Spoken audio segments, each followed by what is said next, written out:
बैठ जाओ।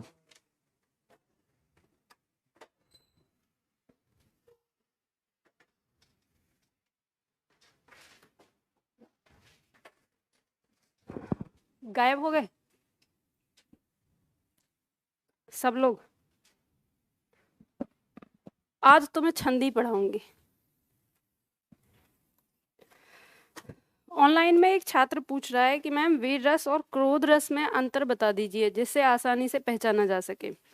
देखो, दोनों में अंतर ये है, आपको ये ध्यान देना है कि जो वीर रस जहाँ पर होगा वहाँ पर वीरता की बात होगी।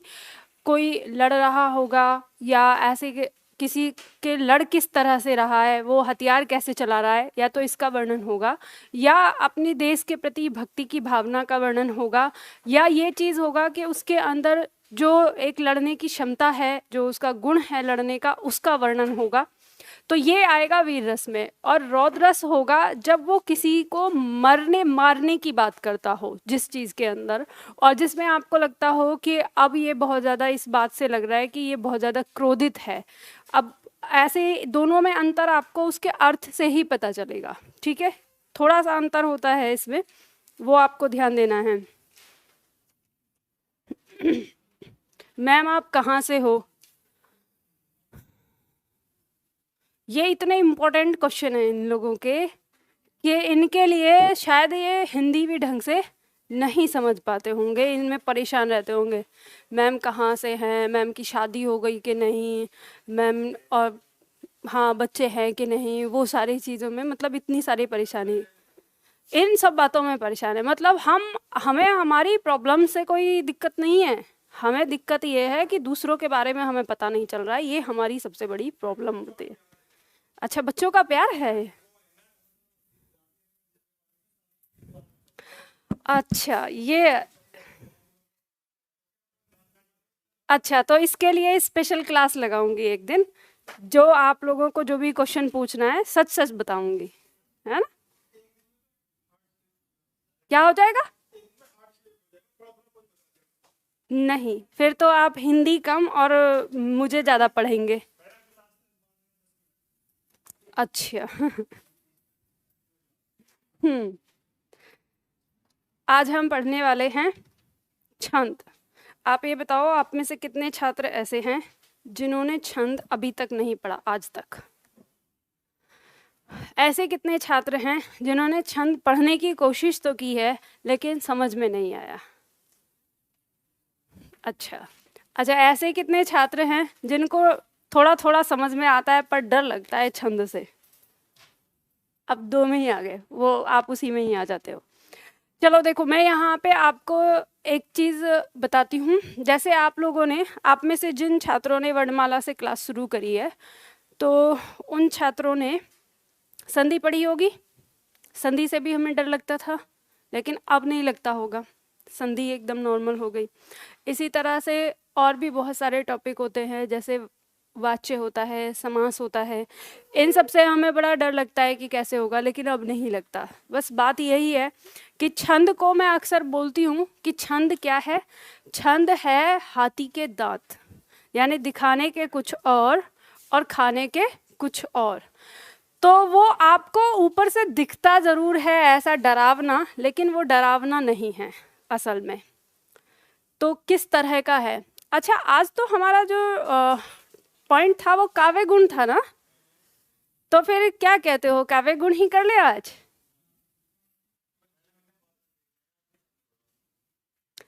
फिर छंद ये है ना कि अगर छंद में, जैसे देखो, छंद के बीच में ना छुट्टी नहीं होनी चाहिए। या तो आज पूरा नहीं, एक दिन में आपको लगता है, मजाक में बोल रही थी मैं कल, छंद के एक दिन में खत्म करवा दूंगी। एक दिन में खत्म करने के चक्कर में कुछ समझ में नहीं आएगा। बाउंस हो जाएगा बिल्कुल।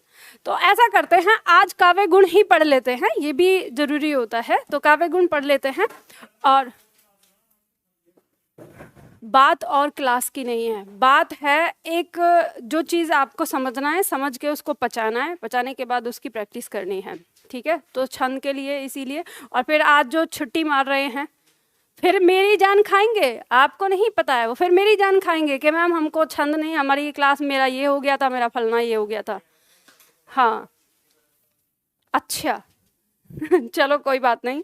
तो आज की जो क्लास है, आज चलो मैं आप क्लास के बाद आप मेरे बारे में अगर कुछ जानना चाहेंगे तो मैं आज आपको मौका देती हूँ, ठीक है? आप देखो, आप खुश हो गए। चलो तो आज हम नहीं, अब छंद नहीं पढ़ा रहे। मुझे आइडिया नहीं था कि काव्य गुण या शब्द शक्ति पहले दिया है छंद से, ठीक है? तो इसमें ये पहले दिया हुआ है तो पहले इसी को कर लेते ना, बीच में इस टॉपिक को क्या छोड़ना है। तो छंद तो इसके बाद है। अब ऐसे भी ये छोटा सा टॉपिक है, कोई बात नहीं। आज वैसे भी शनिवार है ना, शनिवार को क्या दिक्कत है? यहाँ पे इसके बाद है छंद, तो पहले इसी को कर लेते हैं। ये टॉपिक कहाँ पे आता है? देखो, सबसे पहले आपको बताती हूँ, ये टॉपिक इम्पोर्टेंट यूपी वालों के लिए तो बिल्कुल नहीं है। पहली चीज ये वाला टॉपिक, ठीक है?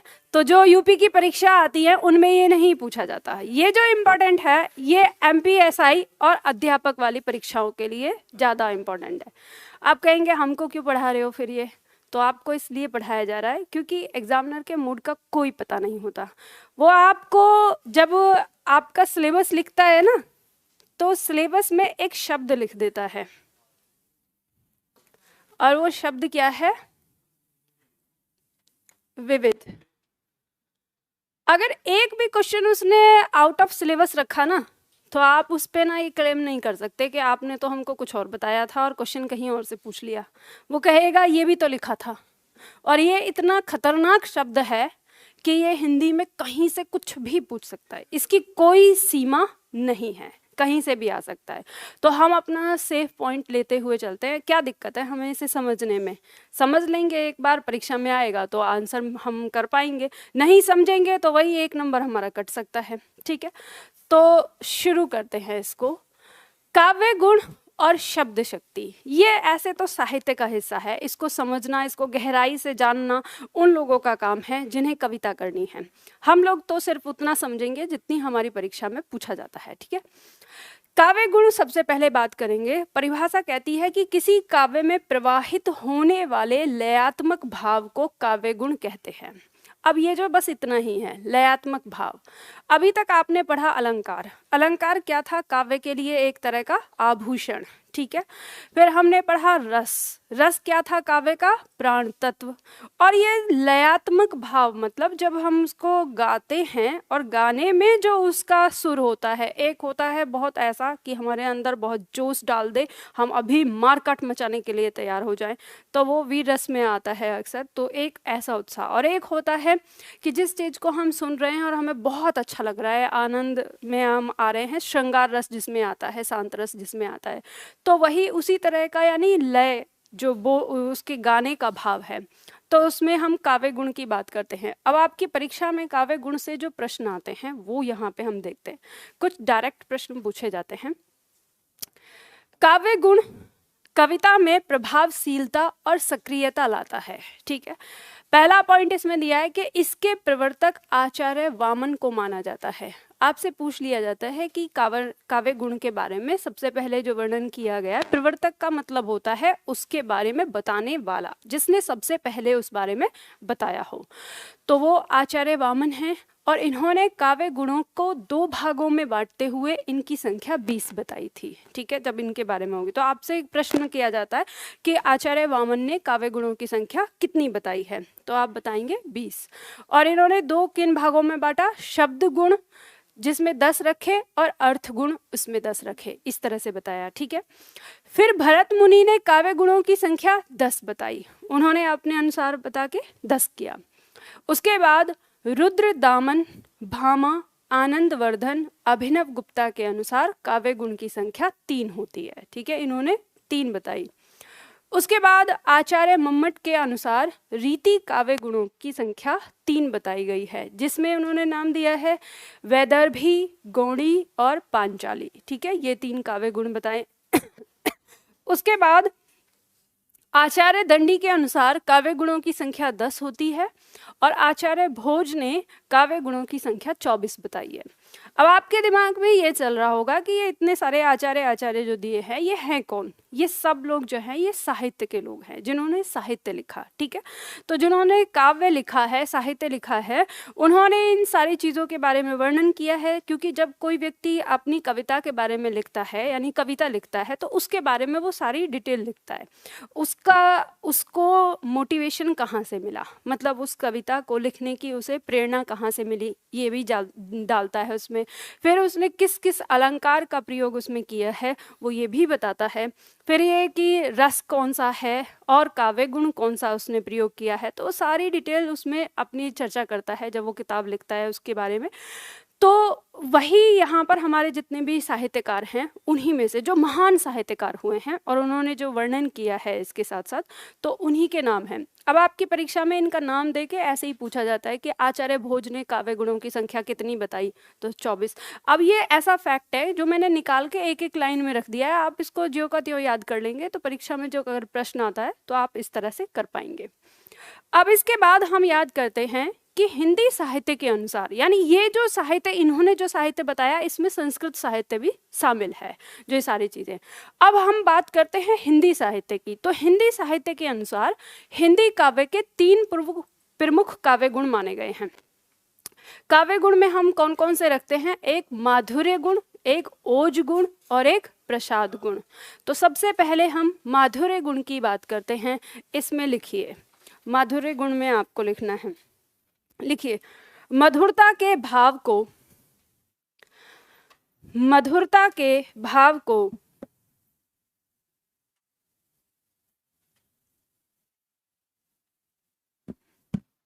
मधुरता के भाव को माधुर्य गुण कहते हैं। मधुरता के भाव को माधुर्य गुण कहते हैं। पूर्ण विराम लगा के आगे लिखिए, जिस काव्य के श्रवण का मतलब सुनने से, ठीक है, जिस काव्य के श्रवण मतलब सुनने से, जिस काव्य के श्रवण से आत्मा द्रवित हो जाए, आत्मा द्रवित हो जाए। द्रवित का मतलब होता है प्रसन्नचित्त हो जाना, एकदम से द्रवित हो जाए, कौमा, मन प्रफुल्लित हो जाए, मन प्रफुल्लित हो जाए, मन प्रफुल्लित हो जाए, और कानों में मधुरता घुल जाए।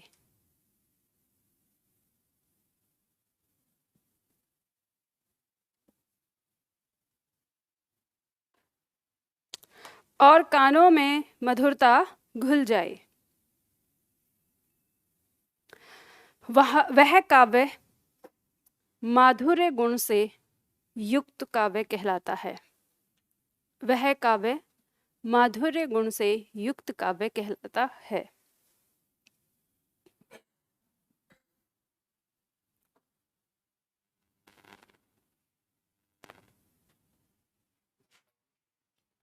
वह काव्य माधुर्य गुण से युक्त काव्य कहलाता है।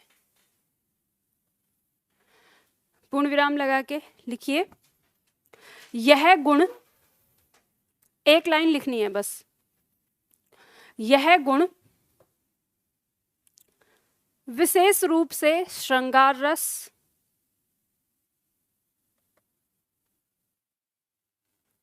यह गुण विशेष रूप से श्रृंगार रस, शांत रस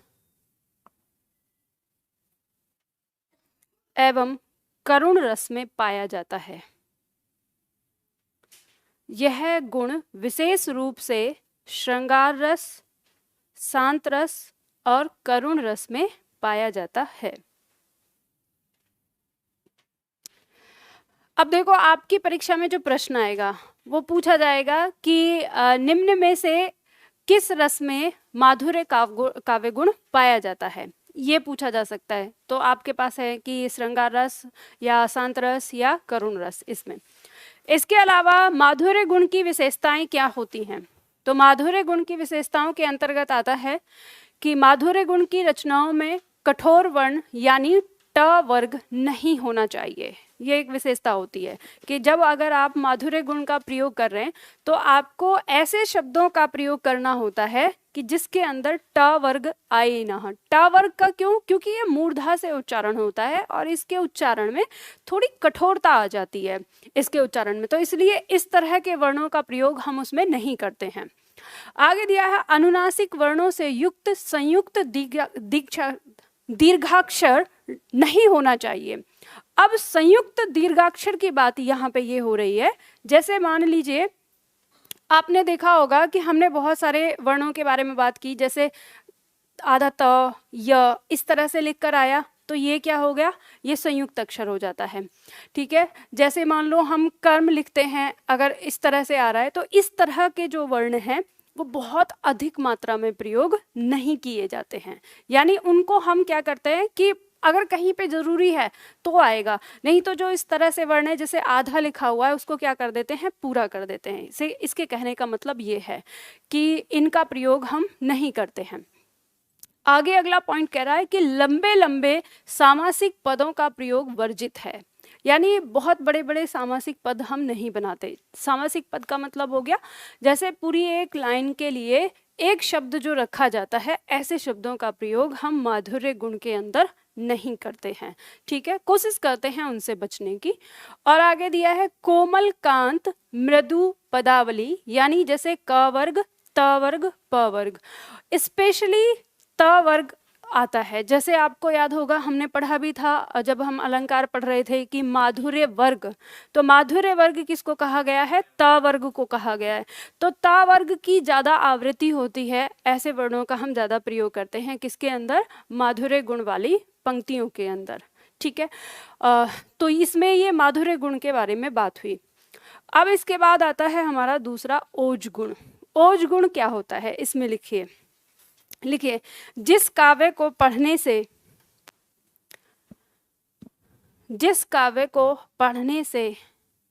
मन में उत्साह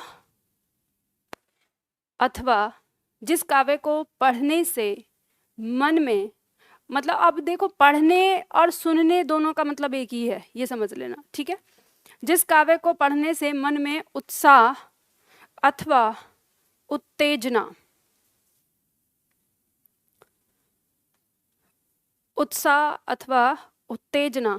पैदा हो,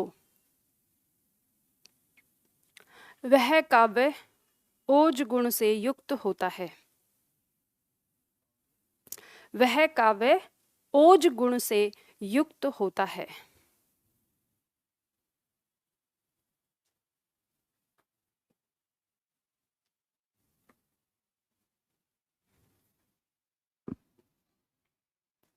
वह क्या होता है, ओज गुण से युक्त होता है। पूर्ण विराम लगा के लिखो, इस प्रकार का काव्य या इस प्रकार का काव्य गुण, इस प्रकार का काव्य गुण वीर रस अथवा अद्भुत रस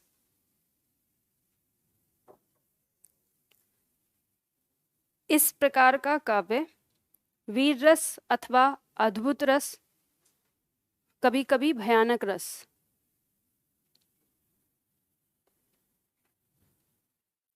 में पाया जाता है।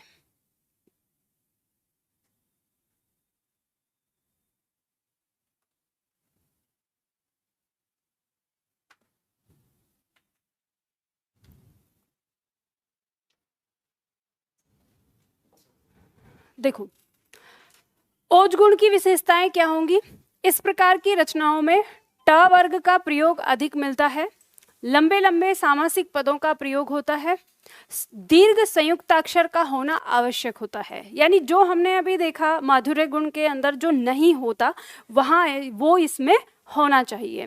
जैसे उदाहरण में इसकी एक पंक्ति दी हुई है कि उद्दंड राष्ट्र अमर राष्ट्र यह मेरी बोली, यह सुधार समझौते वाली मुझको भाती नहीं ठिठोली। तो आप देखेंगे इसमें ट वर्ग की जो मात्रा है वो आपको देखने को मिलेगी। जैसे आप कभी कविता पाठ सुनते हो, कभी सुनी है आपने कविता? जैसे कुमार विश्वास को सुना है या और भी बहुत सारे जो हमारे कवि हैं, तो YouTube पर बहुत सारे लोग सुनाते रहते हैं, सब अलग अलग के हैं। जैसे कुमार विश्वास तो अपने आप को श्रृंगार रस का कवि कहते हैं, और भी बहुत सारे जो कवि हैं, कोई वीर रस का है, कोई अलग शांत रस का है, अलग अलग होते हैं। तो आप जब देखेंगे कि जो श्रृंगार रस का कवि होता है वो जब कविता पाठ करता है तो बहुत ही शालीनता के साथ उसका कविता को पढ़ता है और बहुत लय में पढ़ता है। लेकिन जो वीर रस वाला होता है वो उसकी एक तो आवाज़ जो होती है, जो टोन, वो भी बहुत ऊंची होती है, और जब वो बोलता है तो बस ऐसे लगता है कि अभी कोई हाथ में तलवार दे दे और जो शत्रु हो तो बस मार काट मचा दें, बिल्कुल एकदम से इतनी उत्तेजना आ जाती है, जोश आ जाता है। तो उसकी आप पंक्तियों में देखेंगे तो पंक्तियों में जो शब्द हैं वो इसी तरह के दिखते हैं। तो यही यही कहलाता है हमारा ओज गुण। ठीक है, इसके बाद आता है हमारा प्रसाद गुण, नंबर 3। अरे इसमें अर्थ क्या है? उद्दंड राष्ट्र अमर राष्ट्र यह है मेरी बोली, मतलब मेरी बोली ये है कि जो मेरा देश है वो उद्दंड होना चाहिए, मतलब किसी से डरने वाला नहीं। जैसे चीन है, डरता है किसी से? ऐसे देश को कहते हैं। किससे डरता है? अरे ये सब बस कहने वाली बातें हैं कि अमेरिका से डरता है। अगर डरता होता तो खुनिया मुनिया नहीं करता रहता। जो डरता है वो कभी खुनिया मुनिया नहीं करता। अरे ऐसे बहुत सारे राष्ट्र हैं, ऐसा नहीं है। आपको क्या लगता है कि पाकिस्तान हिंदुस्तान से डरता है? और डरता होता तो ये सब इतने पंगे नहीं ले रहा होता। ऐसा कुछ नहीं है। बस यही वाली बात तो उद्दंड वाली वही चीज है। अब आप देखो भारत को, यहीं पलट के आप भारत को देखो। कभी भारत को देखा है किसी देश से खुरापात करते हुए?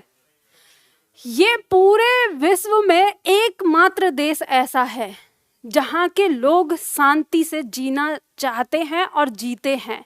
यहाँ पे आपने देखा होगा कि हमारे लोगों की जो आदतें हैं वो ये हैं कि देखो, जब तक तुम हमको छेड़ोगे नहीं हम तुमसे कुछ कहेंगे नहीं, और जब अगर छेड़ोगे तो फिर छोड़ेंगे नहीं। वो वाली चीज़ है ना। तो हमें बहुत ज़्यादा हाय माया की रहती कि हमारे देश की सीमाएं बढ़ी हुई हों या हमें वो सारी चीज़ें हों। तो सही मायने में देखा जाए तो हिंदुस्तान में जो रह रहा है ना, और हिंदुस्तान में जो पैदा हुआ है, उसे तो अपने ऊपर गर्व करना चाहिए कि हम हिंदुस्तान में एक ऐसी सभ्यता के अंदर रह रहे हैं जिसे कभी किसी और चीज़ से ज़्यादा मतलब नहीं है। खैर ज़्यादा गुणगाना भी नहीं कर रही हूँ मैं, हम आते हैं अपने इस पर। ठीक है, और फिर आगे वाली पंक्ति कहती है कि यह सुधार समझौते वाली मुझको भाती नहीं ठिठोली। अब जो कवि है ना, वो कवि बहुत ज़्यादा क्रोध वाला है। तो वो ये कहता है कि मुझको मेरा राष्ट्र ना ऐसा चाहिए, उद्दंड, कि कोई ये नहीं सामने से अगर कोई चुपचाप जा रहा है तो जाते हुए को मार दे थप्पड़ खींच के। ये वाला नहीं चाहिए कि जा रहा है तो उसे जाने दो आराम से। नहीं, मन करे, अगर मेरा मन कर रहा है तो मार दो। मुझे ये सुधार करना, समझौता करना, ये सारी चीज़ जो है, ये सब ठिठोलियाँ, मतलब ये मजाक मुझे पसंद नहीं है, ऐसा कह रहा है कवि यहाँ पर। ठीक है, प्रसाद गुण, चलो लिखो इसमें। लिखो, प्रसाद का अर्थ होता है प्रसन्नता या निर्मलता। प्रसाद का अर्थ होता है प्रसन्नता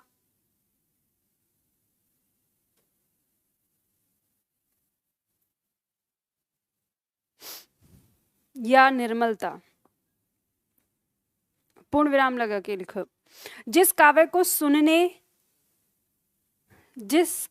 सुनने या पढ़ने के समय, जिस काव्य को सुनने या पढ़ने के समय उसका अर्थ आसानी से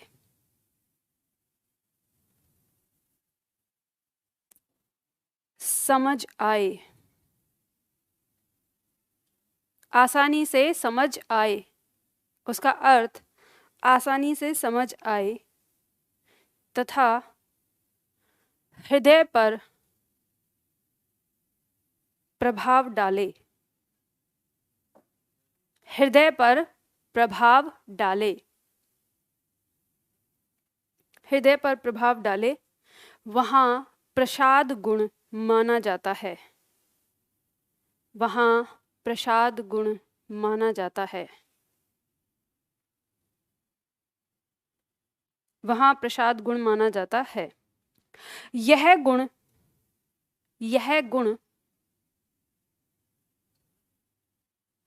सभी रसों में पाया जाता है, यह गुण सभी रसों में पाया जाता है।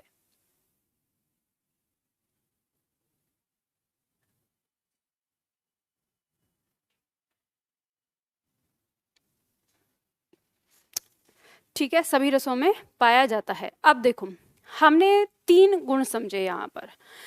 हमने कहा माधुर्य गुण, फिर हमने कहा ओज गुण और हमने कहा प्रसाद गुण। प्रसाद गुण ने ये कह दिया कि वो सभी रस में पाया जाता है। सभी रस का मतलब जो भी काव्य लिखा जाएगा, जो भी कविता होगी, उसमें एक गुण तो आपको देखने को मिलेगा, और वो कौन सा है? प्रसाद गुण। अब आपके पास बचते हैं 2 गुण, माधुर्य गुण या ओज गुण। तो हमें ये वाली बात पता चल गई है कि जिसके अंदर माधुर्य होगा उसके अंदर ओज नहीं होगा, और जिसके अंदर ओज होगा उसके अंदर माधुर्य नहीं होगा। फिर हमने ओज के बारे में जाना कि ओज गुण वहां होगा जहां उत्साह, जोश और मतलब एक उत्तेजना आए जिस काव्य के अंदर। तो ये चीज हमें कहाँ मिलती है? या तो वीर रस में देखने को मिलती है, अद्भुत रस में, कभी कभी भयानक रस में हमें देखने को मिल सकती है। तो हम ये कह सकते हैं कि वीर रस, अद्भुत रस और भयानक रस वाली पंक्तियों के अंदर कौन सा गुण मिलेगा हमें? ओज गुण। और इसके अलावा जो कुछ भी बचता है उस सब में क्या मिलेगा हमें? माधुर्य गुण मिलेगा। तो प्रसाद तो सब में है ही, ठीक है, और दूसरा गुण कौन सा हो गया? माधुर्य या ओज। तो अगर बात ये आए कि किसी पंक्ति के अंदर अगर छांटने के लिए आ जाए कि इसमें कौन सा गुण है, तो आप आसानी से पहचान कर पाओगे, आपको रस पता चल गया। अब ये बताइए कि अगर वात्सल्य गुण की बात करें, वात्सल्य रस की बात करें, तो इसमें कौन सा गुण आपको मिलेगा? प्रसाद गुण तो है ही। दूसरा आपको पता है, क्योंकि जो वो जब हम वात्सल्य रस को पढ़ते हैं तो वात्सल्य भी तो एक तरह से क्या है, बहुत हमारे मन को आनंदित कर देता है, प्रफुल्लित कर देता है। तो वो क्या है? माधुर्य गुण होता है।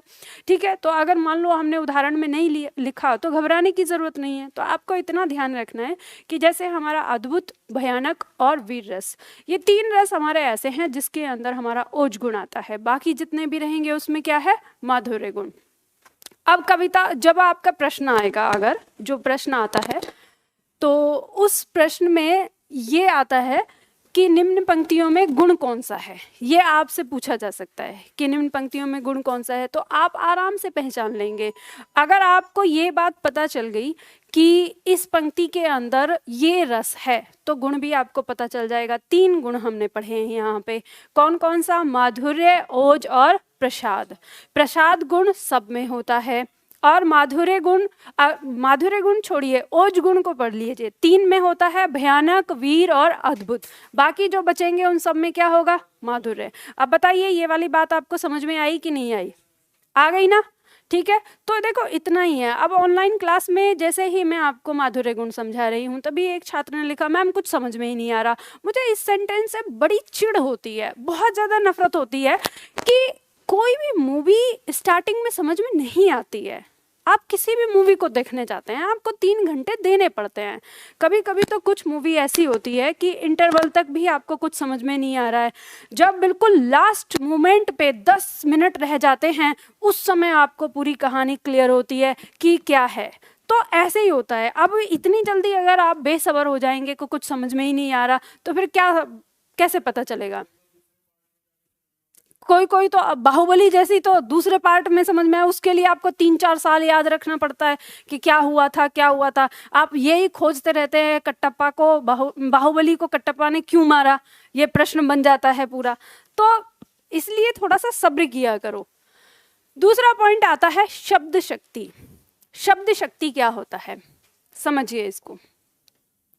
पंक्ति कहती है, शब्दों के अर्थ का बोध कराने वाले अर्थ, व्यापार, अब अर्थ व्यापार को भी आप देखना, ये शब्द आते हैं, परिभाषा तो ऐसे लिख देते हैं हमारे विद्वान कि आप उनमें माथा मारते रहो, समझ में भी नहीं आएगा कि क्या कह रहा है।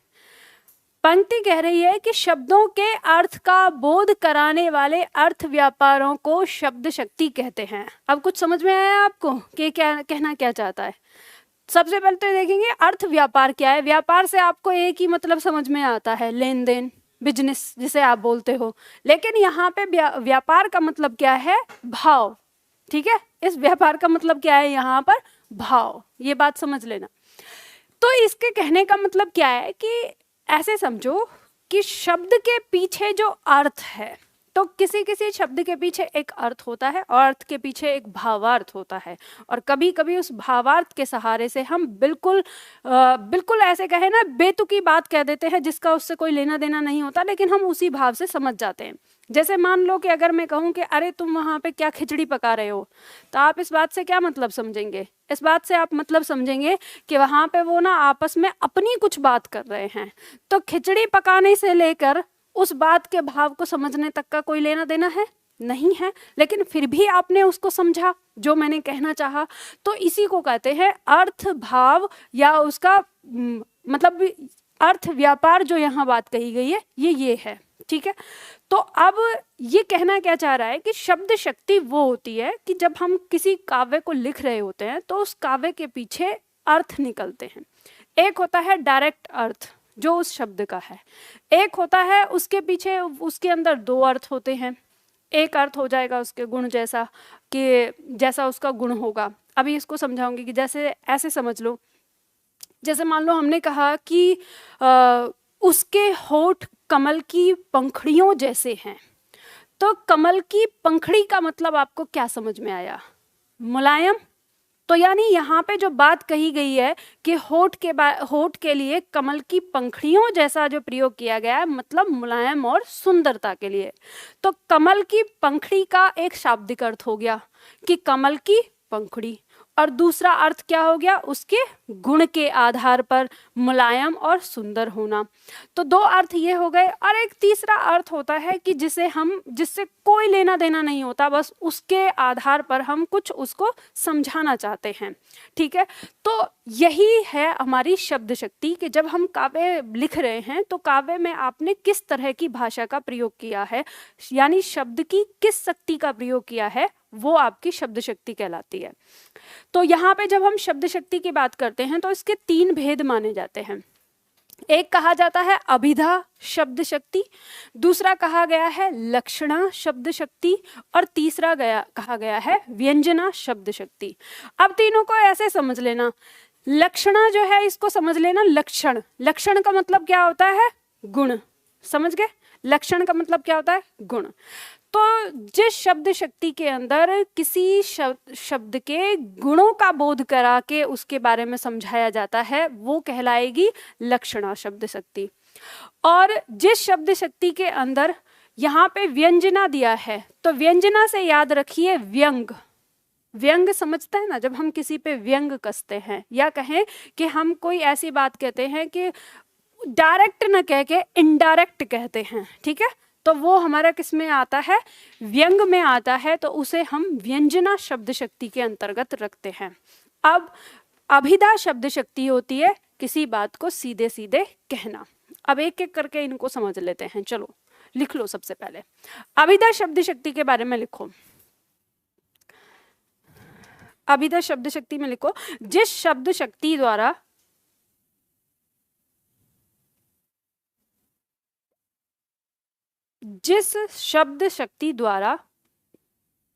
मुख्य अर्थ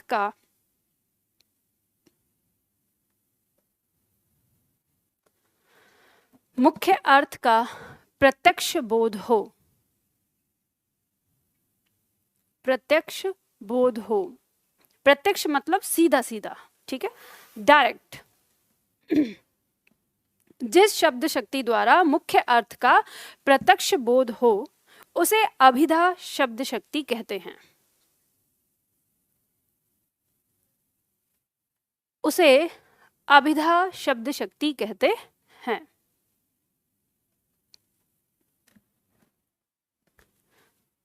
जैसे उदाहरण देखो, उदाहरण लिखा है, आज कवि सम्मेलन में रस आ गया और मोहन ने फलों का रस पिया। यहाँ पे जो रस शब्द है इसके दो अर्थ हो गए, एक तो हो गया जूस, ठीक है, और एक अर्थ हो गया आनंद। तो जब आपने ये कहा कि आज तो कवि सम्मेलन में रस आ गया, इसका मतलब आप क्या समझ रहे हैं कि कवि सम्मेलन में जूस पिया था? क्या? आनंद। तो सीधा सीधा अर्थ निकल रहा है। और मोहन ने फलों का रस पिया तो फलों का आनंद पिया, ऐसा तो नहीं है, जूस पिया। तो आपको ये पंक्ति जब यहाँ पे रखी गई तो इस पंक्ति का क्या सीधा सीधा अर्थ समझ में आया। जब सीधा सीधा अर्थ समझ में आएगा तो वहां पे कौन सी शब्द शक्ति प्रयोग हुई है? अभिधा। ये बात समझ में आ गई? इसमें कहीं कोई दिक्कत, कोई समस्या है किसी को? चलो, मैंने यहाँ पे इसलिए लिख दिया है कि क्लास खत्म होने के बाद जब आपको रिवीजन की जरूरत पड़ेगी तो आप इसको पढ़ के समझ जाएंगे, ठीक है। दूसरा पॉइंट, लक्षणा शब्द शक्ति। इसमें लिखिए, लक्षणा शब्द शक्ति में लिखिए, जिस शब्द शक्ति द्वारा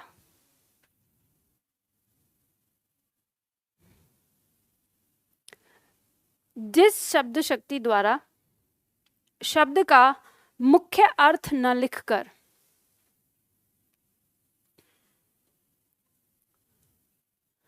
जिस शब्द शक्ति द्वारा शब्द का मुख्य अर्थ न लिखकर, मतलब ना लेकर, लिखकर का मतलब ना लेकर दूसरा अर्थ लिया जाए।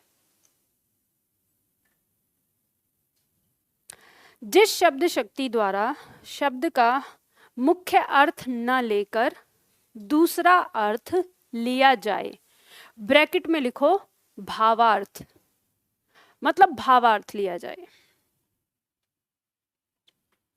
भावार्थ लिख के डैश लगा लो, ठीक है, ऐसे।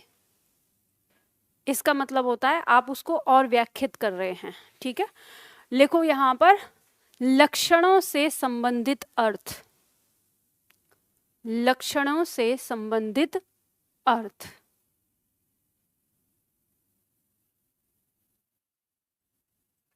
और अगर इसको और सरल लिखना चाहते हो तो लक्षण के साथ साथ गुण लिख लो। लक्षण, लक्षण का मतलब क्या है? गुण, ताकि आपको बिल्कुल ही क्लियर समझ में आ जाए। लक्षणों से संबंधित अर्थ या गुणों से संबंधित अर्थ, ब्रैकेट बंद कर दो। उसे लक्षणा शब्द शक्ति कहते हैं, उसे लक्षणा शब्द शक्ति कहते हैं।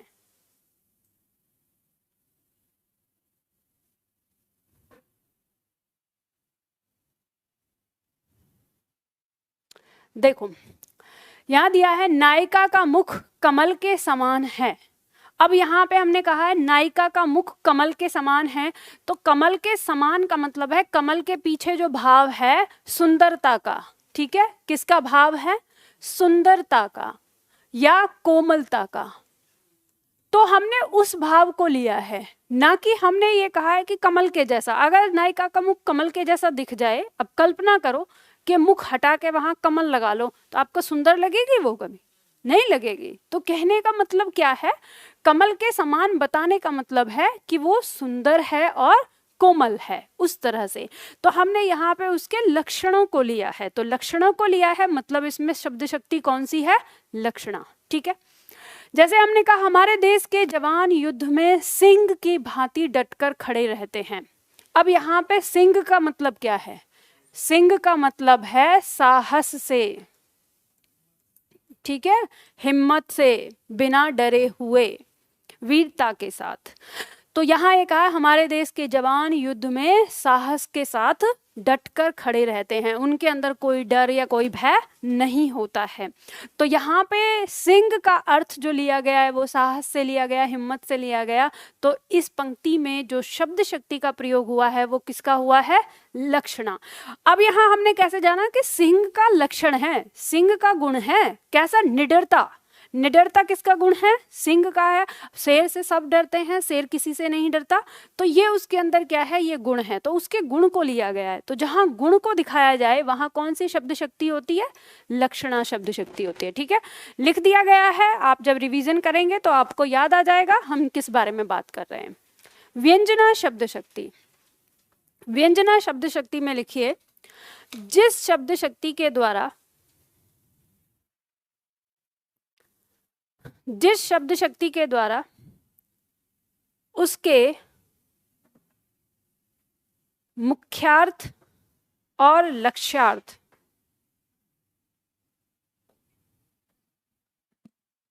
उसके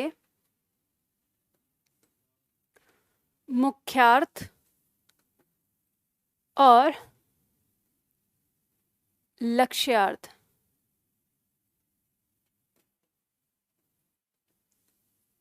यानी उसके मुख्य अर्थ को और उसके लक्ष्य अर्थ को, ठीक है, मुख्यार्थ और लक्ष्यार्थ से भिन्न किसी अन्य विशेष बात की ओर, किसी अन्य विशेष बात की ओर बोध होता है।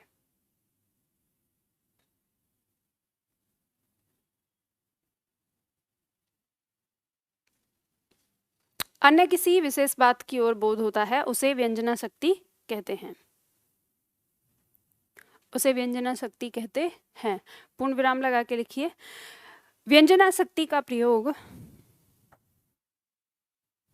व्यंजना शक्ति का प्रयोग किसी पर व्यंग कसने के लिए,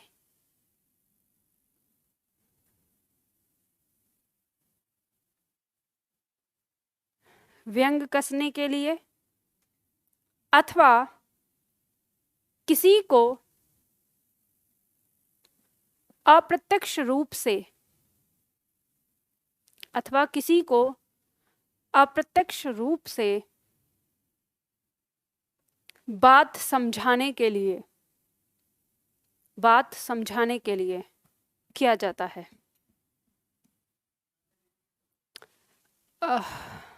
क्या लिखा बताना? व्यंजना शब्द शक्ति का प्रयोग किसी पर व्यंग करने के लिए अथवा अप्रत्यक्ष रूप से, अथवा अप्रत्यक्ष रूप से बात समझाने के लिए, अप्रत्यक्ष रूप से बात समझाने के लिए किया जाता है।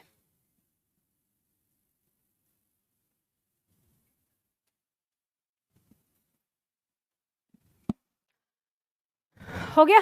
चलो देखो, ध्यान दो यहाँ पे देखो, हमने बात कही है कि किसी पे व्यंग कसने के लिए या किसी को इनडायरेक्ट तरीके से बात समझाने के लिए।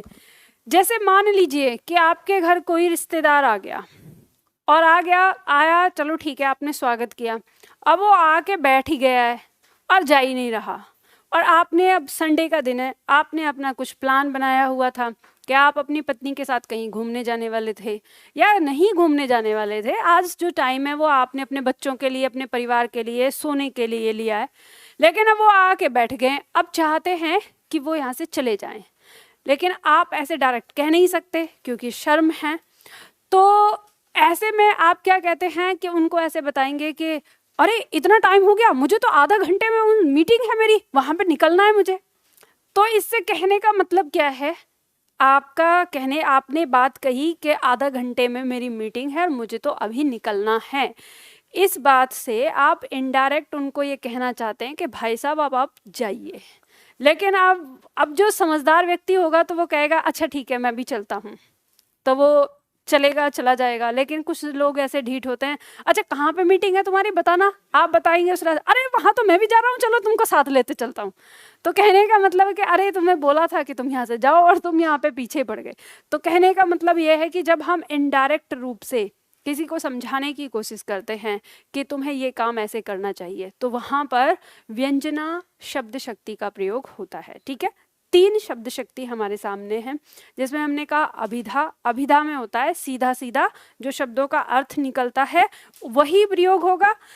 दूसरा है लक्षणा, यानी लक्षणों का अर्थ जहाँ पे जैसे लक्षण होते हैं उनको देना, लक्षण जैसे अर्थ जो व्यक्त करते हैं शब्द, वहाँ लक्षणा शब्द शक्ति होगी, और जहाँ पर व्यंग किया जाए या वहाँ पर व्यंजना शब्द शक्ति का प्रयोग होता है। ठीक है, कई बार होता है डायरेक्ट, जैसे कवि कुछ पंक्ति बोलते रहते हैं। एक कवि ने बोला कि जब तक नहीं आ जाएंगे हमारे खाते में 15 लाख रुपए, तब तक मोदी जी हम आपको जिताते रहेंगे।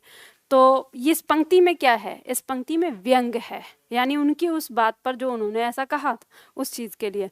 तो कवि जो है वो किसी भी माध्यम से अपनी बात कर सकता है, यानी व्यंग कर सकता है। ठीक है, तो ये शब्द शक्ति और काव्य गुण आज हमने देखा।